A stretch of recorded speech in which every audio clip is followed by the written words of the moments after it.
सभी को सादर नमस्ते। आप सभी का स्वागत है आसमाज इंदिरा नगर के इस प्रवचन सत्र में।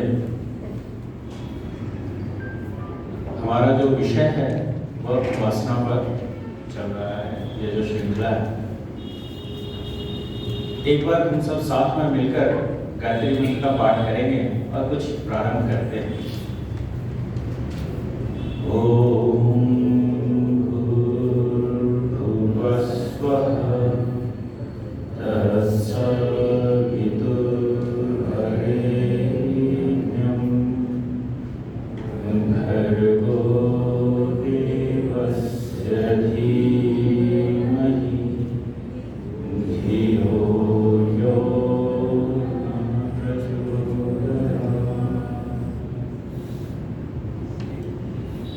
हम सभी अपने को आर्य कहते हैं।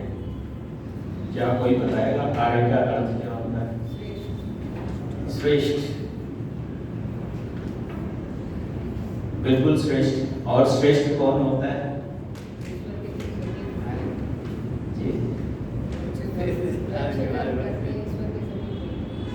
जो ईश्वर के समीप।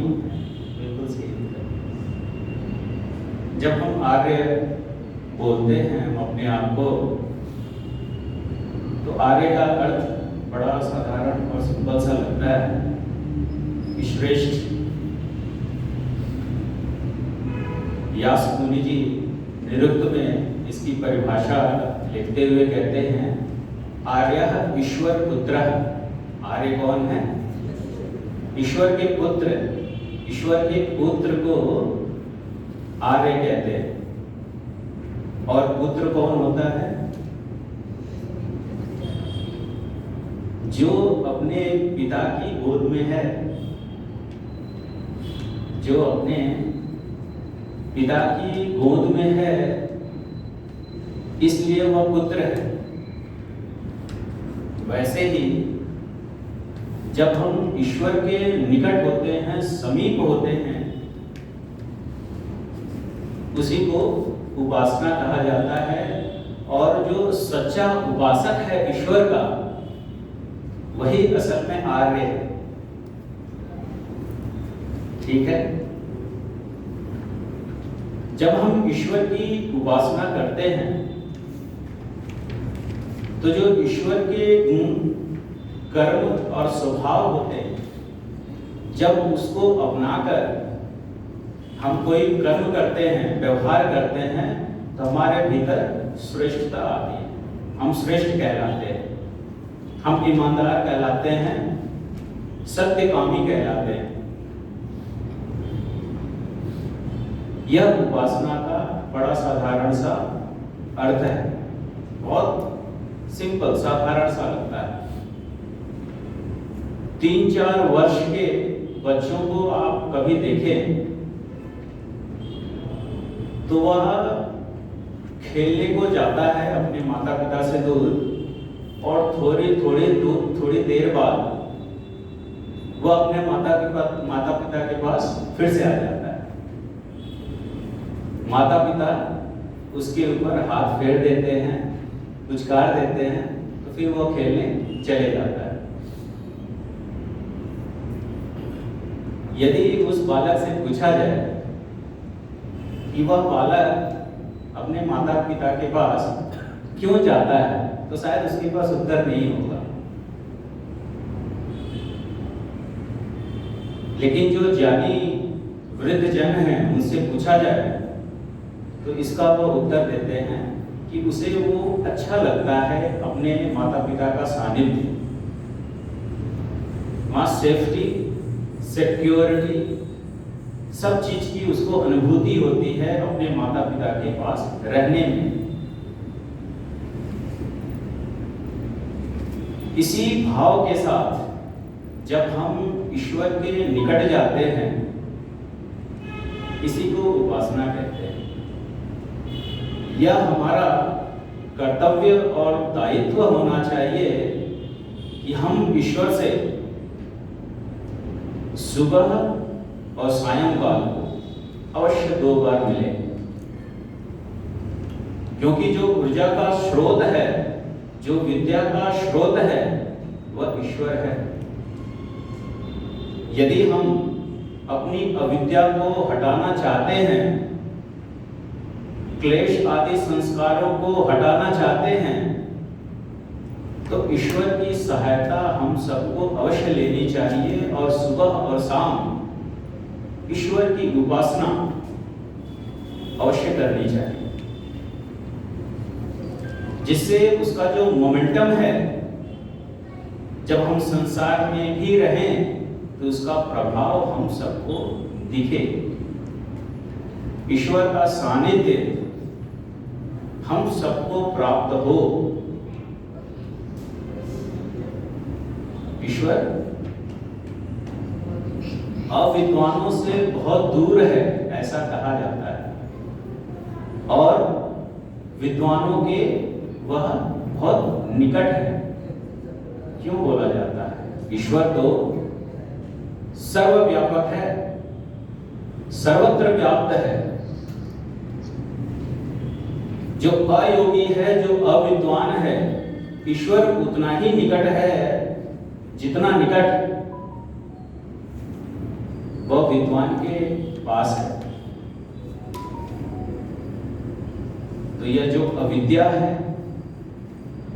जो हमारे भीतर अविवेक है,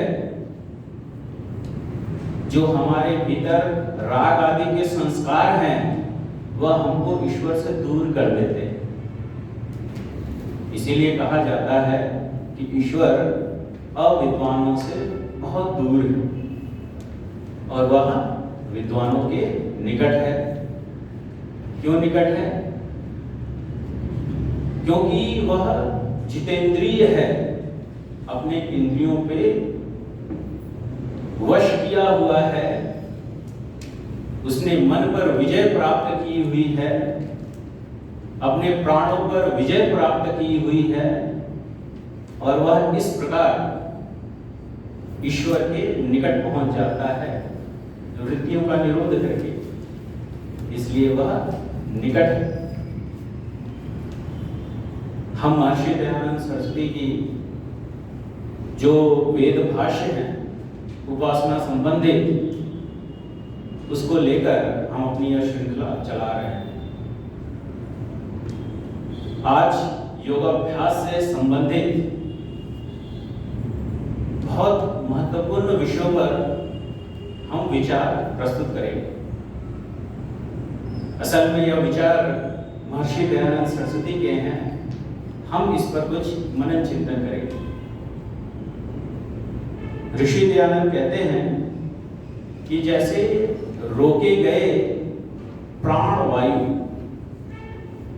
इंद्रियों को रोकते हैं, वैसे ही योगी जन समाधि से परमात्मा को प्राप्त होते हैं। यहां पर ऐसी कोई उपमा अलंकार नहीं है, जैसे कहा जाए कि चंद्रमा जैसा मुख। यहाँ पर एक प्रोसेस बताया जा रहा है कि ईश्वर से हम कैसे मिल सकते हैं, उसकी क्या विधि है जिससे हम ईश्वर के निकट जा सकते हैं, हम ईश्वर की उपासना कर सकते हैं।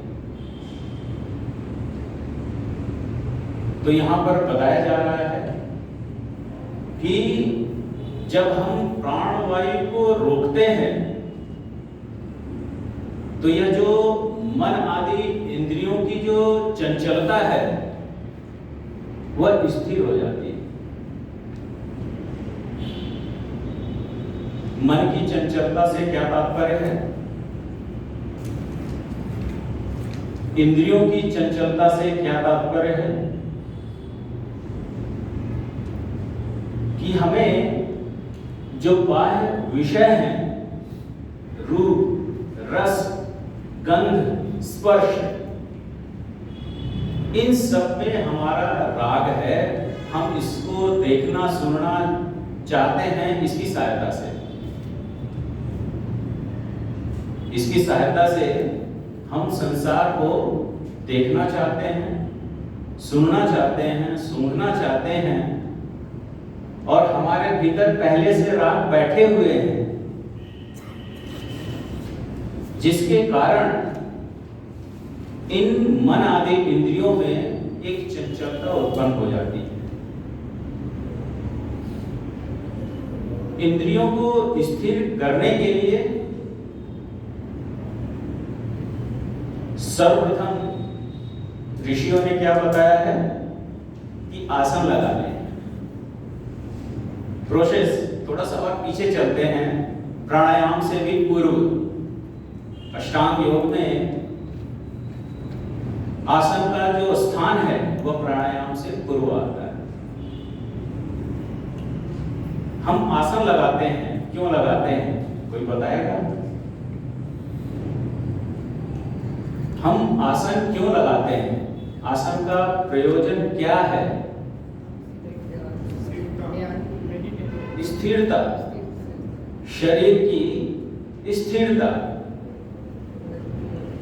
महर्षि कपिल सांख्य दर्शन में कहते हैं कि स्थिर सुखम आसनम इति न नियमः। ईश्वर से आपको यदि मिलना हो तो पहले आसन लगाइए, और आसन कैसा होना चाहिए? सुखपूर्वक, जो हमें सुख दे, कष्ट न हो शरीर को, ऐसा आसन होना चाहिए। कैसा आसन होना चाहिए? जो सुख को देने वाला हो। हम किसी आसन में बैठ गए हों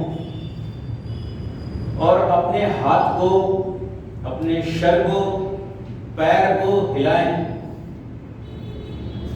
तो यह भी मान्य नहीं है। सुखपूर्वक तो बैठना है, शरीर को भी स्थिर करना है। इसलिए ऋषि दोनों शब्दों का प्रयोग करते हैं, स्थिर सुखम आसनम। और इसका कोई नियम नहीं है सुखपूर्वक बैठने का। हम पद्मासन में भी बैठ सकते हैं, हम सिद्धासन में भी बैठ सकते हैं, हम चेयर पर भी बैठ सकते हैं, हम टेक लगाकर दीवार पर भी बैठ सकते हैं। इसका कोई नियम नहीं है। नियम क्या है कि वह सुख उससे मिले, उस आसन में बैठकर, और शरीर स्थिर रहे।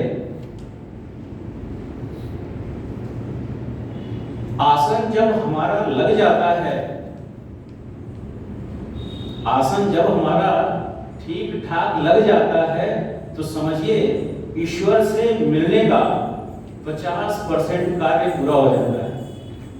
लगभग ईश्वर से मिलने का जो प्रयोजन है, जो विधि है, उसमें आसन का बहुत बड़ा महत्व है। वेदांत दर्शन में एक सूत्र आता है, आसीनः संभवात्। ईश्वर की ध्यान उपासना आसन लगाकर ही संभव है। आसन का बहुत बड़ा महत्व है। एक बार आसन हमारा सिद्ध हो गया तो हमारा बहुत सारा कार्य अपने आप हो जाता है। उसके बाद तो हमें अंतरंग योग, ईश्वर की ओर बढ़ना है, ईश्वर से मिलना है, ईश्वर से मिलना है। तो आसन जब हमारा ठीक हो जाए तो ईश्वर से मिलना आसान हो जाता है। जब हम कोई आसन लगाते हैं तो बहुत लोगों के घुटने में दर्द होता है, घुटनों में बहुत दर्द होता है, पेन होता है। और जब इसका अभ्यास लंबे समय तक किया जाए और ईश्वर का अनुग्रह रहे, तो जब हम ईश्वर की उपासना में बैठते हैं तो वह जो पेन है, वह जो दर्द है, वह भी कुछ समय के लिए गायब हो जाता है, समाप्त हो जाता है। क्या किसी ने ऐसा अनुभव किया? कि हमारे शरीर में कोई कष्ट है और जब हम ईश्वर की उपासना के लिए बैठे तो वह कष्ट अपने आप कहीं चला गया। क्या किसी को ऐसा अनुभव हुआ है? किसी को अनुभव होता है ऐसा? लकी जी बैठे हैं। लकी जी के पिताजी से हमारी एक बार चर्चा हो रही थी आसन के विषय में, तो वह मुझे एक आश्चर्यचकित चीज बताते हैं कि मेरे घुटनों में दर्द है, लेकिन जब मैं ध्यान करता हूँ ईश्वर का, तो यह जो पेन है वो कैसे कहाँ नष्ट हो जाता है ये मुझे भी पता नहीं चलता। तो ईश्वर के निकट रहने से जो शरीर की जो व्याधियां हैं, जो कष्ट हैं, उसको हरण करने के लिए ईश्वर सबसे बड़ा अस्त्र है। वज्ररूपी अस्त्र उसको कहा गया है। कैसा कहा गया है? वज्ररूपी अस्त्र। हमें किसी प्रकार का रोग हो, कष्ट हो, इसमें ईश्वर की सहायता हमें अवश्य मिलती है। प्री कंडीशन है कि हम आर्य बने। प्री कंडीशन क्या है? कि हम आर्य बने, हम ईश्वर के गोद में जाने के लायक बने।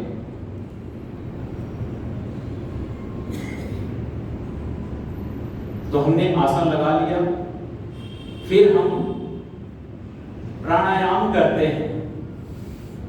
हमने शरीर को स्थिर किया, इंद्रियों को स्थिर कर लिया, शरीर में कोई हलचल नहीं। हमें ईश्वर से मिलना है, हम ईश्वर से मिलना चाहते हैं, तो हम प्राणायाम करते हैं। प्राणायाम का क्या प्रयोजन है? प्राणायाम का क्या प्रयोजन है? श्वास को अपने कंट्रोल में करना। कैसे? श्वास तो इनवॉलंटरली अपने आप अंदर बाहर होता है। अंदर बाहर श्वास अपने आप अंदर बाहर होता है। जब हम प्राणों को रोकते हैं तो इससे क्या होता है? इसका प्रभाव कहां पर होता है? मन पर होता है। जब हम प्राणों को रोकते हैं तो इसका प्रभाव कहां देखा जाता है? मन में देखा जाता है। क्या देखा जाता है?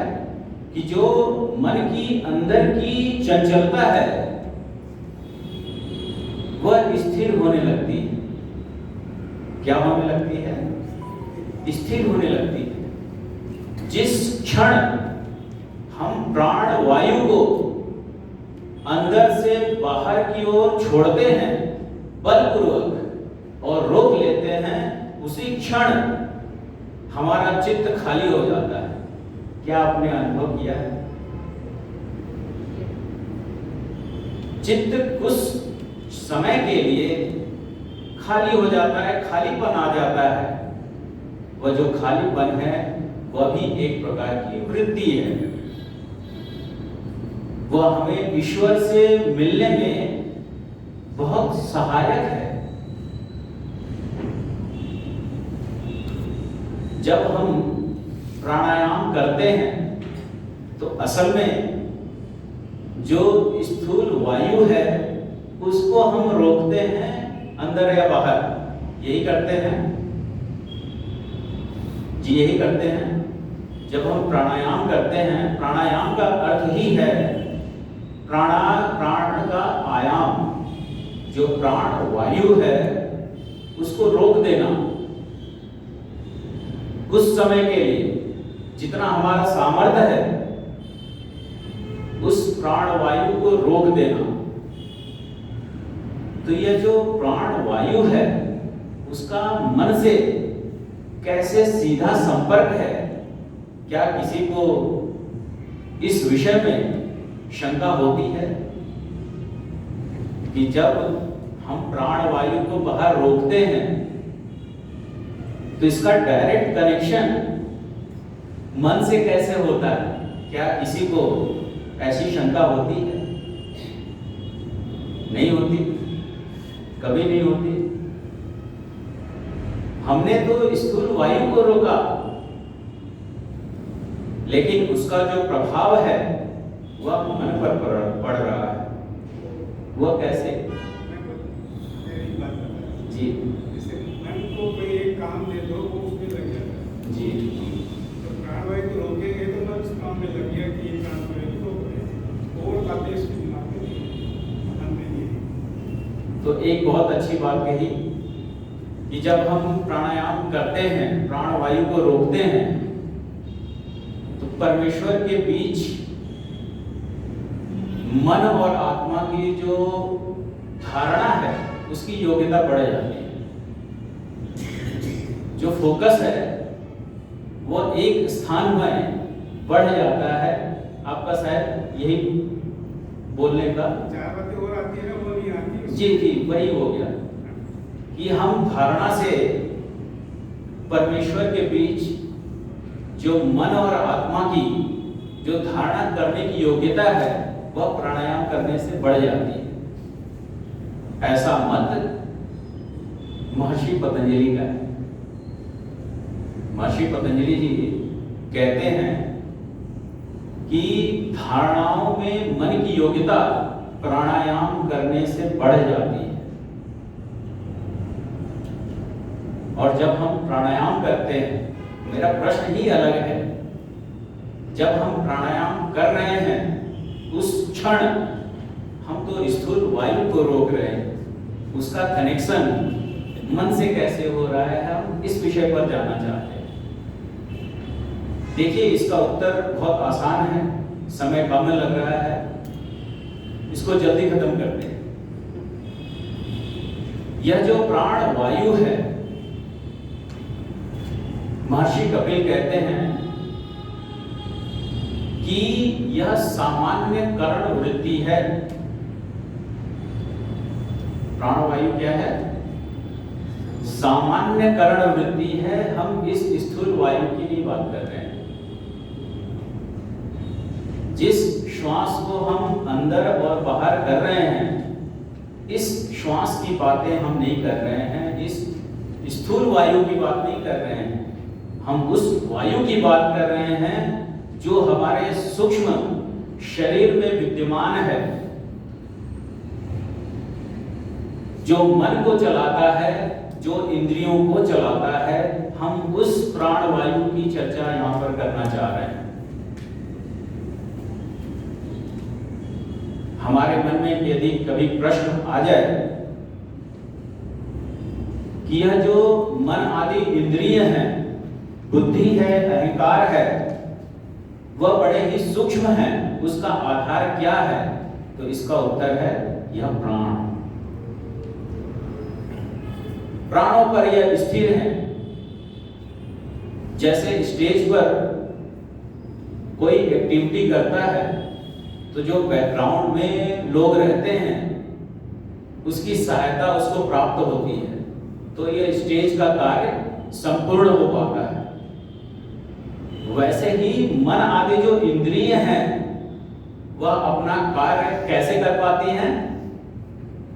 क्योंकि एक बैकग्राउंड में कुछ वायुएं हैं जो सहायता करती हैं। उस वायु का नाम क्या है? कोई बता सकता है? प्राणवायु। प्राणवायु। और यह वायु, बड़ा आश्चर्य होगा कि हम एक वायु का, माता जी नहीं आई हैं, बड़ी चर्चा करते हैं। उसका नाम है सूत्रात्मा वायु। आपने कितने लोगों ने सुना है मेरे मुख से?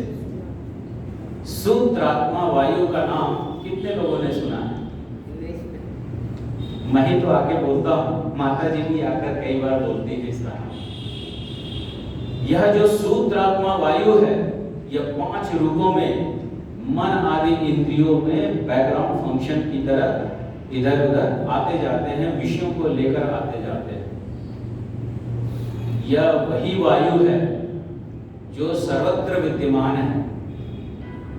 यह वायु सर्वत्र विद्यमान है जो हमारे मन आदि इंद्रियों में रहते हैं। इसका नाम है सूत्रात्मा वायु। जो एक वायु, सूक्ष्म वायु इस स्थूल वायु के भीतर है, वही वायु, सूक्ष्म वायु हमारे मन आदि इंद्रियों में भी चलते हैं।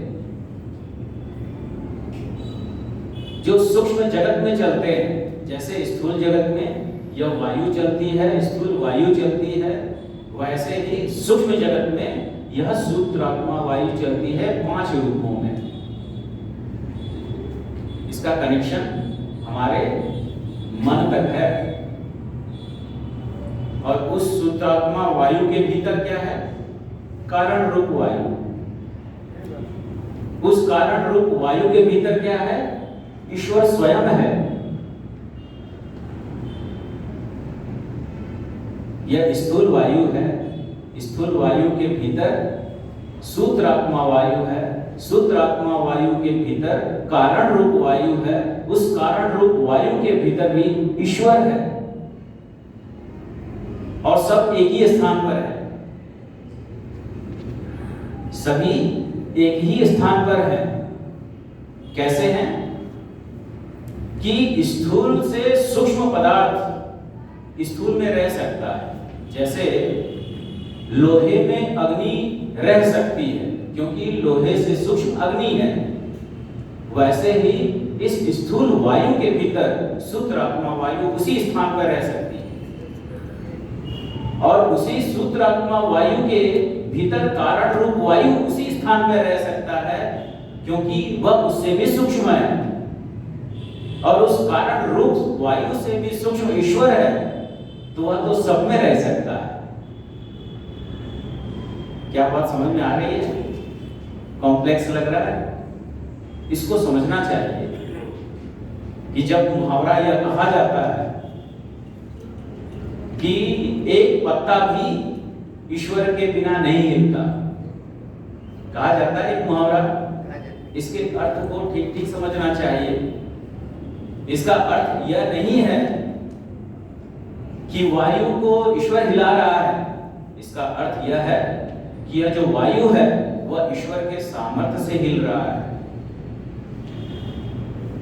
ईश्वर सर्वप्रथम कारण रूप वायु में गति उत्पन्न करता है, फिर सूत्रात्मा वायु जो सूक्ष्म वायु है उसमें उत्पन्न करता है, और फिर स्थूल वायु में गति दिखती है।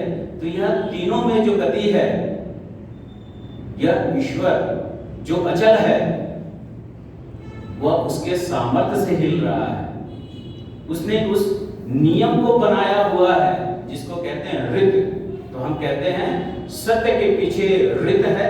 ऋत किसको कहते हैं? जो अडिग नियम है, गुरुत्वाकर्षण आदि जो बल है, वह उसको ऋत कहते हैं। और उस ऋत के पीछे भी ब्रह्म है। तो ब्रह्म के सामर्थ्य से सब वस्तुएं चलती हैं।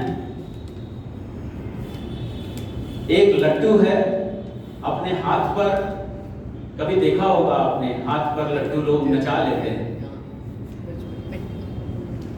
हम तो लड्डू के ऊपर नीचे कुछ भी नहीं है, हम तो बस एक सहारा दे रहे हैं। लेकिन जो ईश्वर सर्वत्र व्याप्त है उस पर विचार कीजिए कि यह जो पृथ्वी है, जो लड्डू की भांति नाच रही है अपने स्थान पर भी और सूर्य के चारों तरफ भी, वह कैसे उसको नचाता होगा, कैसे घुमाता होगा। यह ईश्वर के सामर्थ्य से ही होता है। जो ब्रह्म है वह ऋत का पालन करता है। हम ईश्वर को क्या बोलते हैं? उसके क्या कार्य हैं? 3 कार्य हैं विशेष रूप से। सृष्टि को बनाना, पालन करना और उसका प्रलय करना। पालन कैसे करता है? सबका आधार बनकर अपनी आकर्षण शक्ति से इस सृष्टि को वह बनाता है, उसका पालन करता है, नियमों का पालन करता है, जिससे यह पदार्थ ठीक ठीक कार्य कर पाए। सूर्य अपना कार्य कर पाए, पृथ्वी अपना कार्य कर पाए, चंद्रमा अपना कार्य कर पाए। तो यह इसके पीछे किसका सामर्थ्य है? ईश्वर का।